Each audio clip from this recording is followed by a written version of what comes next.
called to the booth. It's our fantasy show. Trying to let y'all get some more money, man. Know y'all just spent it. Or y'all about to spend it on this Black Friday.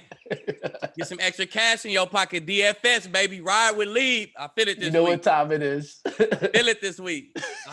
I feel it every week, man. We was cool. We was decent last week. But some guys was late scratches in the week, man, and they hit us. You know what I'm saying? Swift, Galladay, they hit us last week. Late scratches, man. But everybody who played and we picked, they balled. So we was on the money last week. We was almost there. Detroit Lions fucked us up. Put it like that. We picked their defense. We picked their defense.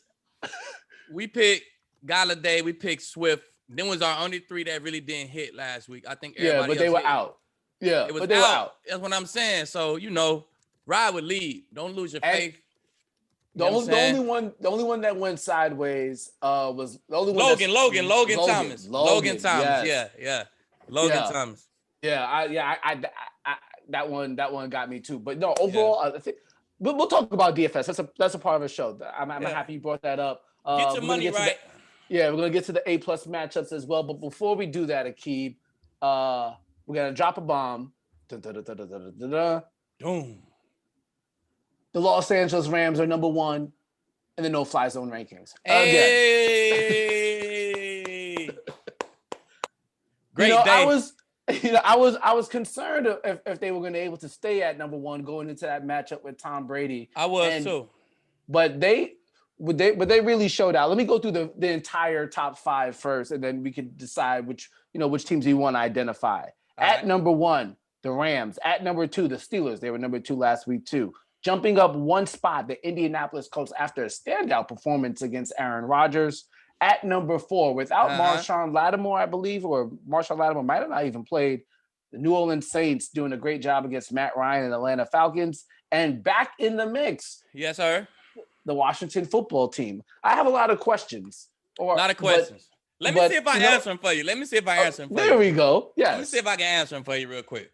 The Rams mob Tom Brady, man. Got 2 more picks. Gave up about 200 yards. Star power everywhere on the Bucs offense, man. If you hold them like that, you up there. You know what I'm saying? They got guys hollering. My dog JJ hollering, man. We're the best in the league. Them points right there. It's the confidence. You know what I'm saying? That's leading to next week. Yes, sir. So they number 1. Steelers, they crushed who they play? Jacksonville. Crushed Jacksonville, had 4 picks, man. They could have easily been number 1, but the Rams played great competition. They come in at number 2. Now the Colts got crushed. 300 yards, 3 touchdowns. Aaron Rodgers all in the first half, though, Harrison. They came out the second half, gave up, I don't know how many yards passing. They gave up 3 points, man. They created takeaways, game-winning forced fumble. Another force. They created 4 turnovers. You know what I'm saying? Got another interception. Man, they playing ball. They keep starting slow. I said it earlier, Mike, 3-4 weeks ago. I said, man, if the Colts keep starting slow, they're going to be off the list. But when you start slow against Aaron Rodgers, and then you come out, you have a second half like that, and your team come back and win that game, oh, man, that's almost better than just shutting them out the whole game. You know what I'm saying? So, no fly zones fuck up sometimes, right? But if you come back that second half and you look like that, man, you might move up, man. You create all them turnovers second half. You give up nothing the second half. I'm talking about give up nothing the whole second half. 3 points. 1 little drive, that was 3 points. So that's why they on the list, man. I know people questioning them Colts. And they still number 3, number 4 pass defense and number 2 or number 3 in interception. So, man, they still doing their thing. They still got them high ranks, man. Then them Saints come in. My Saints, they back the balling. They looked at Brady and them maybe 3 weeks ago, week 7 or something like that. Since that game, man, they had 3 picks on Brady. Backdoor that, 2 picks. Backdoor that, another 2 picks. They've been top in the league, passing defense, man. They coming. They coming back.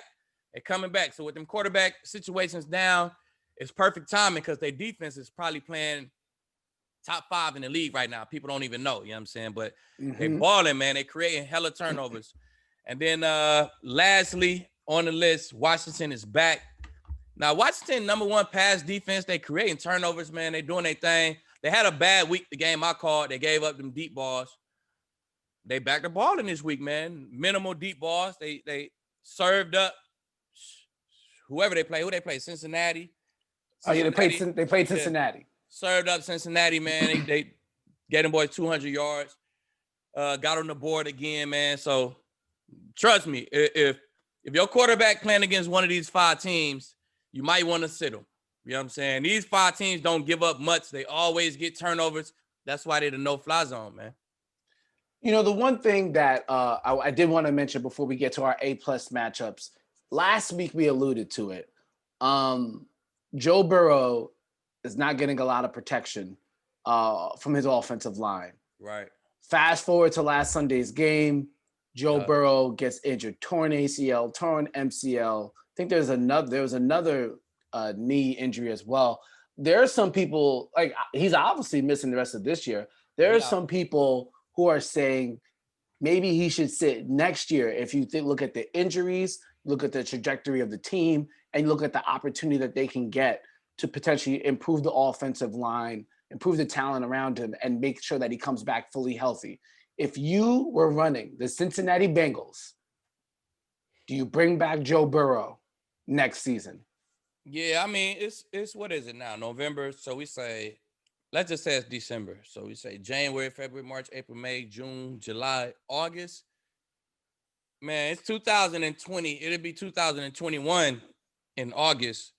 Like, it's ACLs, it's knee injuries now. They cleaning them up, and guys coming back even better, man. Like, you see Cooper Kupp, he on another level this year coming off that ACL. Like, 8 months, I think 8 months, 9 months. September will be 9 months off. So he's not Cooper Kupp. He's not running pivot routes and getting hit like that. I mean, he's playing quarterback. You know what I'm saying? So me personally, I'm going to get him the best doctor. I'm going to make sure he's ready to go in 8 months, man. And I'm going to do it like that. I'm going to play him next year because I think ACLs and knee injuries can be fixed and you could be straight because I've seen it with my own eyes. I see guys coming back off of those kind of injuries. You don't need 2 years to come off those injuries, especially not in 2020. Like, let's go to Week 12 A+ matchups. We have some really fun ones. Before we get into it, Aqib, can you hopefully they all happen. Yes. Hopefully they all happen. But the only way they gonna happen, and if you follow, there you go. There you go. All right, first one happening. Now, we know how Bill Belichick does, and you've told us this before, takes away your number one option. There is no better number one option, or nobody, maybe he's on the same level as some other number one options, but there's no other number one option that's better than D-Hop. Well, he's going against Stephon Gilmore. How do you think that plays out? I hope it play out. I hope that's the matchup because, you know, Bill like to throw that wrench. You know what I'm saying? As soon as you think it's going to be them two here, he'll throw Jackson on Hop and lean Dev over there and let Gilmore be straight zero with Kurt or something like that. You know what I'm saying?